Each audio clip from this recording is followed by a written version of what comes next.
Hi friends, தவசி ஹெர்பல்ஸ்லேருந்து நம்ம இன்னைக்கு மூலிகைகளின் அரசனான திருநீற்று பச்சிலையை வச்சு ஒரு சுவையான ஹெல்த்தியான ரசம் எப்படி செய்யலான்னு பார்க்கலாம் வாங்க. ரசம் செய்கிறதுக்கு நான் இன்றைக்கி அரிசி கழுவுன தண்ணி எடுத்திருக்கேன். அதில் ஒரு பெரிய லெமன் அளவு புளியை ஊற வச்சுக்கலாம். ரசம் செய்கிறதுக்கு தேவையான பொருட்களை முன்னாடியே எடுத்து வச்சுக்கோங்க. நான் இன்றைக்கி ஒரு 4 மீடியம் சைஸ் தக்காளி எடுத்திருக்கேன். இதை மிக்சியில் போட்டு 1-2 கொரகொரப்பாக அரைச்சி எடுத்துக்கலாம். அரிசி கழுவுன தண்ணியில் ரசத்துக்கு தேவையான அளவு மஞ்சள் போட்டுக்கலாம். தக்காளியை மிக்சியில் கொரகொரப்பாக அரைச்சிருக்கேன், அதையும் சேர்த்துக்கலாம்.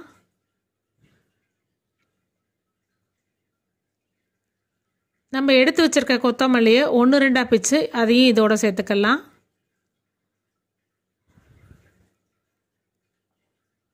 இப்போ ரசத்துக்கு தேவையான உப்பையும் இதோடு ஆட் பண்ணி நல்லா கரைச்சிக்கிறலாம். தக்காளியை நீங்கள் கையிலேயே கரைக்கணும்னாலும் கரைச்சிக்கலாம், இல்லாட்டினா மிக்சியில் 1-2 அரைச்சி கூட எடுத்துக்கிறலாம். நல்லா கரைச்சிருங்க. இப்போ எல்லாம் நல்லா கரைஞ்சிருச்சு. இப்போ இது அப்படியே ஒரு ஓரமாக இருக்கட்டும். இப்போ ரசத்துக்கு தேவையான பொருட்கள் என்னென்னன்றதை பார்த்துருவோம். 1 டேபிள் ஸ்பூன் சின்ன சீரகம், 1 டேபிள் ஸ்பூன் மிளகு, 3 பச்சை மிளகாய், 15 வெள்ளைப்பூண்டு பல், 1 கைப்பிடி அளவு கருவேப்பிலை எடுத்திருக்கேன். இது எல்லாத்தையும் மிக்சியில் போட்டு கொஞ்சம் கொரகொரப்பாக அரைச்சி எடுத்துக்கலாம். இப்போ ரசம் செய்கிறதுக்கு ஒரு பாத்திரத்தை அடுப்பில் வச்சு தேவையான அளவு எண்ணெய் ஊற்றிக்கலாம். எண்ணெய் சூடாகவும் கொஞ்சோண்டு கடுகு போட்டு கடுகை நல்லா பொரிய விட்டுக்கலாம்.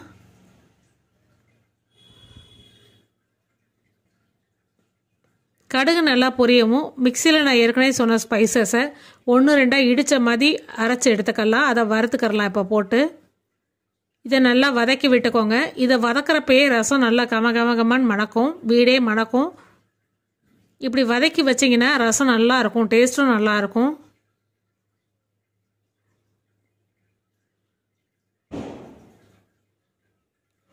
இப்போ இது ஓரளவு நல்லா வதங்கிருச்சு.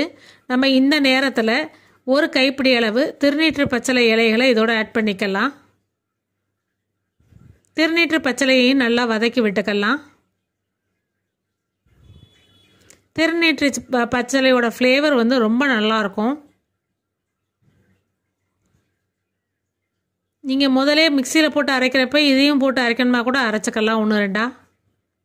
இப்போ எல்லாம் நல்லா வதங்கிருச்சு. நம்ம இந்த நேரத்தில் கரைச்சி வச்சுருந்த ரசத்தோட அந்த புளி தக்காளி இதெல்லாம் கரைச்சி வச்சுருந்தோம்ல, அதை இதோட ஆட் பண்ணிக்கலாம். தண்ணி அவங்கவுங்க தேவைக்கு தகுந்த மாதிரி ஆட் பண்ணிக்கலாம். இப்போ நான் ரசம் கரைச்சி வச்சுருந்த பாத்திரத்தை கொஞ்சம் கழுவி இதோட தண்ணி ஆட் பண்ணிக்கிறேன்.